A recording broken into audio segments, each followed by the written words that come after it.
Olá a todos do nono ano, dando prosseguimento no nosso conteúdo. E o tema da aula está aí no nosso slide. O Brasil depois de 1945. Então vamos. Bom, na aula passada estudamos um pouco mais sobre a Segunda Guerra Mundial e vimos assim as últimas batalhas, os últimos confrontos decisivos para o fim dessa guerra. Como também vimos a participação do Brasil, que com cerca de 25 mil soldados lutou bravamente na Batalha de Monte Castelo, e ao fim, cerca de 400 pessoas, 400 militares brasileiros morreram. O Brasil vivia uma ditadura, e o Brasil combateu ditaduras na Segunda Guerra Mundial. Tudo isso fez com que o governo de Getúlio Vargas, o Estado Novo, a ditadura de Getúlio Vargas, terminasse. Já vimos isso em outra aula em relação à história do Brasil. Bom, vimos também, na Segunda Guerra Mundial, na aula passada, o julgamento dos nazistas, algumas questões que aconteceram nos campos de concentração, coisas desumanas que os nazistas fizeram com os prisioneiros de guerra, e também vimos que o saldo dessa Segunda Guerra Mundial foi de cerca de 60 milhões de pessoas. E ao fim de tudo isso, o mundo se dividiu, de modo que iniciou o que é chamado de Guerra Fria. Os países que apoiavam os Estados Unidos e os países que apoiavam a União Soviética. O mundo ficou polarizado. De um lado, os capitalistas, os liberais, contra os comunistas. Bom, agora regressando para o Brasil, depois de 1945, e dentro desse contexto. Que contexto? Da Guerra Fria. Ou o país apoiava um lado, ou apoiava o outro. Ou apoiava os Estados Unidos, ou apoiava a União Soviética. Bom, o populismo no Brasil. Desde 1930, o populismo já era bem presente na América Latina. E Vargas, com o golpe de 30, agiu com medidas populistas. Bom, o que é esse populismo? Consiste numa relação direta entre um líder bastante carismático e o povo. Ou seja, há uma concentração do poder nesse líder, e esse líder usa a sua imagem, projeta a sua imagem e toma medidas populares para agradar a massa. Então, essa massa, sim, apoia esse líder. Foi o que Vargas fez. Então, dentro desse contexto do Brasil, a partir de 1946 até 64, existiram líderes populistas, uns em escalas maiores, outros em escalas menores. Porém, Getúlio Vargas foi um populista dentro desse contexto. Bom, o Brasil viveu a sua primeira ditadura entre 1937 e 1945 com o ditador Getúlio Vargas, que estava no poder desde 1930 com o golpe que eu falei anteriormente.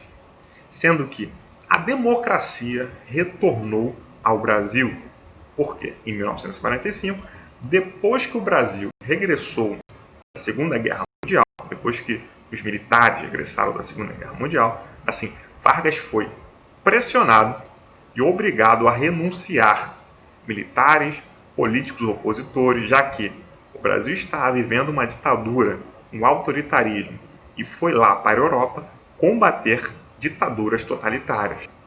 Então Vargas foi pressionado e assim ele renunciou, foi obrigado a renunciar, sendo que os seus direitos políticos não foram cassados, de modo que ele voltou para o Rio Grande do Sul, a sua terra, e posteriormente se candidatou e venceu como senador. Sendo que no Brasil, eleições foram feitas em 1945.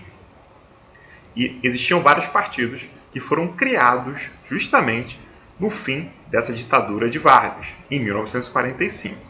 Bom, ao fim da ditadura de Vargas, os partidos políticos, esses novos partidos foram criados, entre eles o Partido Social Democrático, que era ligado às elites agrárias dos estados brasileiros, a União Democrática Nacional, a UDN, que era contra a intervenção na economia, contra esse nacionalismo.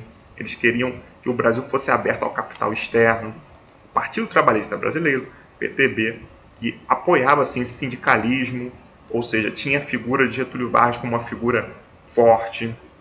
o Partido Comunista Brasileiro, que foi legalizado. Por quê? Desde 1922, o Partido Comunista Brasileiro ele foi fundado. No próprio ano de 22, ele foi fechado. E foi fechado em outros momentos da história política do Brasil. Então, ele foi legalizado em 1945 e voltou, assim, em atividade. As eleições ocorreram, existiam vários candidatos pelo Partido Comunista Brasileiro e do FIUSA, no caso, pelo PDS, uma coligação, e o PTB, uma união desses dois partidos, tinha o general Eurico Gaspar Dutra, e também pela UDN, ou União Democrática Nacional, se tinha o brigadeiro Eduardo Gomes. Dois militares disputando, tanto o general Eurico Gaspar Dutra, como o brigadeiro Eduardo Gomes. Bom, sendo que dias antes das eleições, Getúlio Vargas declarou seu apoio para Eurico Gaspar Dutra, que conseguiu vencer com esse apoio de Getúlio Vargas.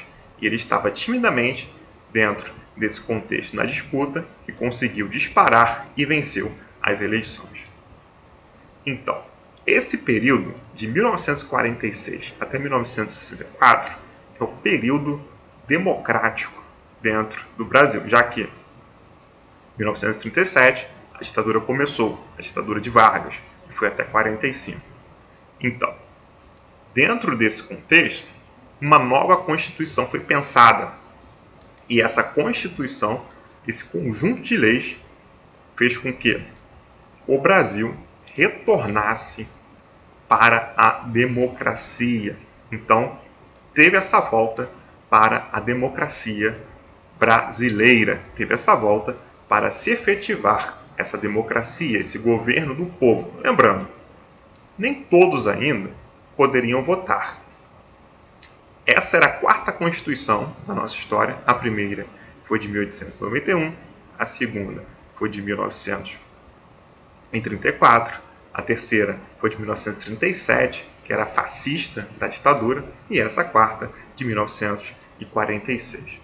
Em todas essas constituições, sempre existiam pessoas assim que não poderiam votar. E nessa de 1946, os militares não poderiam votar, os analfabetos não poderiam votar. Essa Constituição reconheceu a livre manifestação do pensamento e a liberdade religiosa. Essa questão da livre manifestação do pensamento tinha sido abolida com a Constituição de 37, porque era uma ditadura. Então, conservou o voto secreto e obrigatório.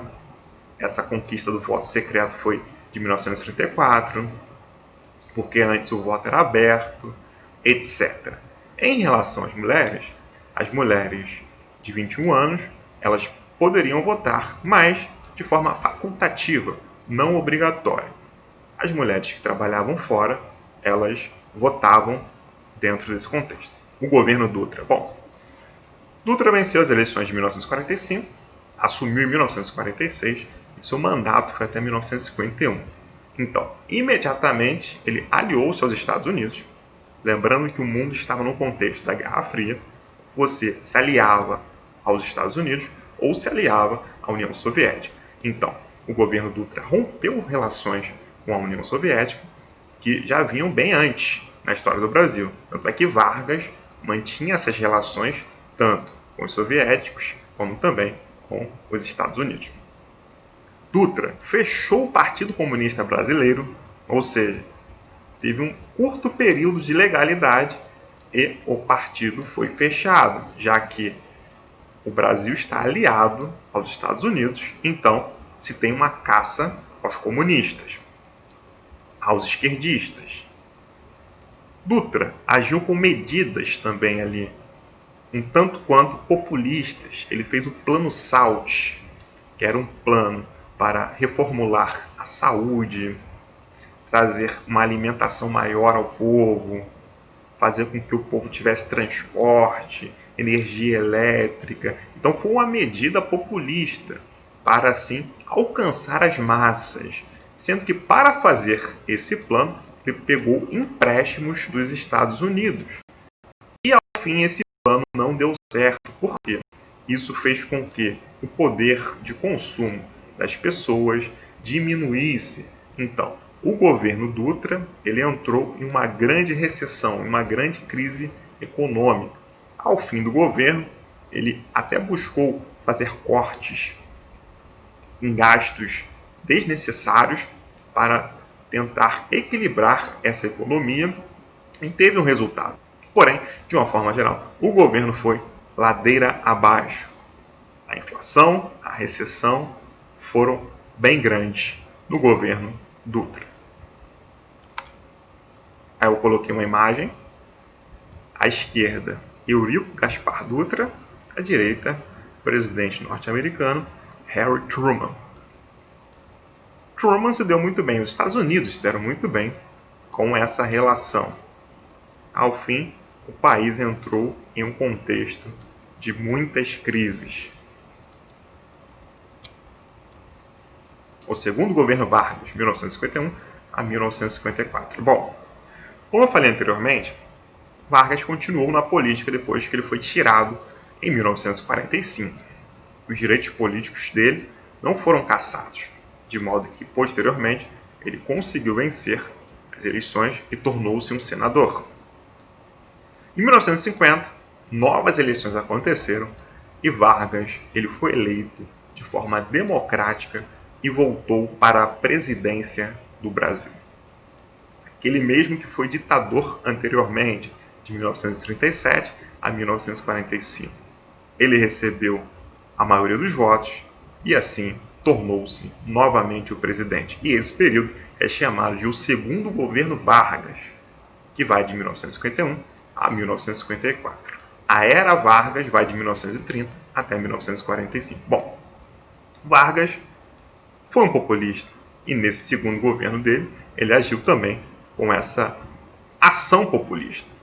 Bom, Vargas tomou várias medidas, dentre elas ele fez a ligação política e econômica com os empresários, justamente buscando assim favorecer a nossa produção interna. Então, ele precisaria assim desse apoio dos empresários. Ele fez o fortalecimento das indústrias brasileiras, porque Vargas continuava nacionalista, privilegiando aquilo que era produzido dentro do nosso país. Tanto é que, em 1953, foi feita a Petrobras para a exploração do petróleo. E os Estados Unidos estavam de olho nisso. Vargas também fez com que fosse criado o Banco Nacional de Desenvolvimento Econômico para trazer essa modernização na indústria e se livrar do capital externo, dos empréstimos dos empresários. Então, Vargas era populista, então agiu com essa forma para também se sobrepor dentro desse contexto, porque ele era nacionalista, ele privilegiava aquilo que estava acontecendo dentro do país, já que o governo Dutra teve essa aproximação grande com os Estados Unidos. Vargas não, já teve uma separação, se livrando assim desse capital externo para livrar o país da inflação, da recessão em que estávamos vivendo. Vargas também fez a elaboração de uma política desenvolvimentista que buscava fazer o quê? Justamente fazer o diálogo com essa questão das indústrias, como também das questões agrárias. Não esquecer, assim, do campo. Então, todas essas medidas de Vargas foram feitas para que o país saísse da inflação, da recessão, da grande crise econômica em que vivenciávamos na década de 50. Porém, Vargas estava em uma situação difícil. Ele recebia muitos ataques. As pessoas chamavam seu governo de corrupto, as pessoas o chamavam de ladrão, as pessoas diziam que ele apoiava assim os comunistas. Então, uma dessas pessoas foi o jornalista Carlos Lacerda. Ele era um político, também dono do jornal Tribuna de Imprensa. Ele atacava, ele era da UDN, anti-getulista, atacava a todo momento o governo de Getúlio Vargas. E o governo passou por várias crises, já que, mesmo com essas medidas, mesmo com a criação da Petrobras, ainda o país estava em uma situação muito complicada. E também isso era tudo muito novo para Getúlio Vargas, a democracia, já que ele tinha sido um ditador. E desde 1930, as medidas tomadas por Vargas eram medidas um tanto quanto enérgicas e outras autoritárias. Houve aquilo que foi chamado de panela vazia. 500 mil pessoas criticaram a crise econômica em que eles estavam vivendo. Então, teve essa crítica muito forte. Teve a greve do Partido Comunista Brasileiro, ou seja, o Partido Comunista Brasileiro encabeçou, assim, esse movimento, juntamente com muitos trabalhadores, pedindo melhores condições de trabalho, melhores condições humanas, no geral. Eles queriam fazer transformações agrárias para o pessoal do campo, queriam fazer reformas educacionais. Então, eles se mobilizaram assim no comando dessa greve. Outra questão. Com toda essa pressão, Vargas, mais uma vez, agiu assim, sendo populista. Por quê? Teve um aumento salarial de 100% para os trabalhadores. Então, o país estava em crise. Exceção. Não tinha como fazer isso.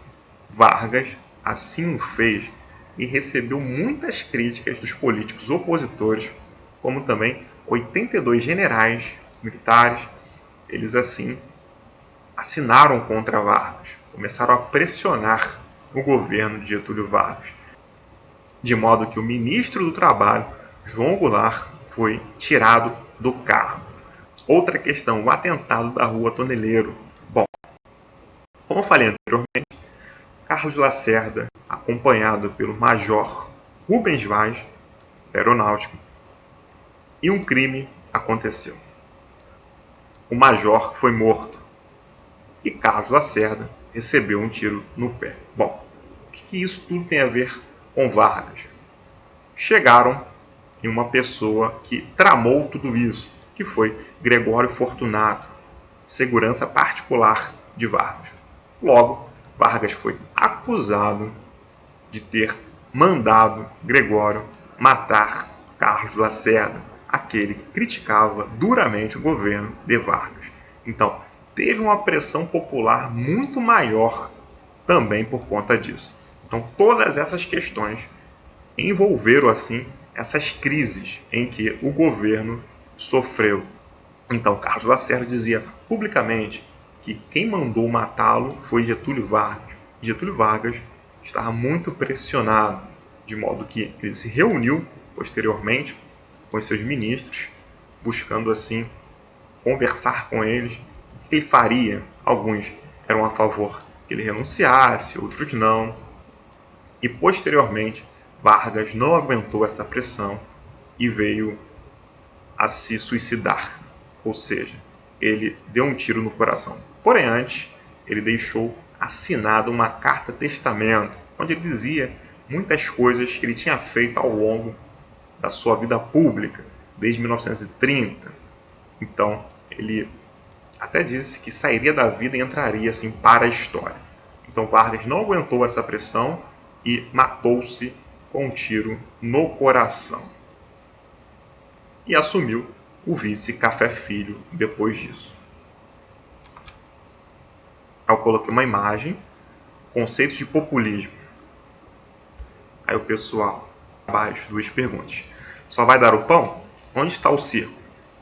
Está no conceito de populismo. Uma questão que vinha lá da Roma Antiga, a política de pão e circo, já que tinha um crescimento muito grande, então o governo buscava conter o povo assim com pão e atividades de entretenimento. Aí a pergunta foi feita: só vai dar o pão? Onde está o circo? Está no conceito de populismo. Ou seja, o circo seria o próprio espetáculo dos populistas, desse controle que eles faziam e da projeção da imagem deles mesmos. É uma foto, Carlos Lacerda, jornalista político, criticava duramente Getúlio Vargas, político da UDN, União Democrática Nacional. Bom, Getúlio Vargas foi chamado de ditador, populista, mãe dos ricos, pai dos pobres. Mas uma coisa é certa: houve uma imensa manifestação depois do seu suicídio. Isso aí foi o traslado do seu corpo do Rio de Janeiro para o Sul. Milhares de pessoas acompanharam isso. Então teve uma comoção nacional muito grande com a morte de Getúlio Vargas. Mesmo anteriormente, ele tendo sido um ditador, ele foi um político e agiu da forma que ele achava que era coerente agir. Teve seus acertos e erros. E assim entrou para a história do nosso país. Enfim. Bom, gente, espero que tenha ficado claro e até o próximo vídeo. Valeu!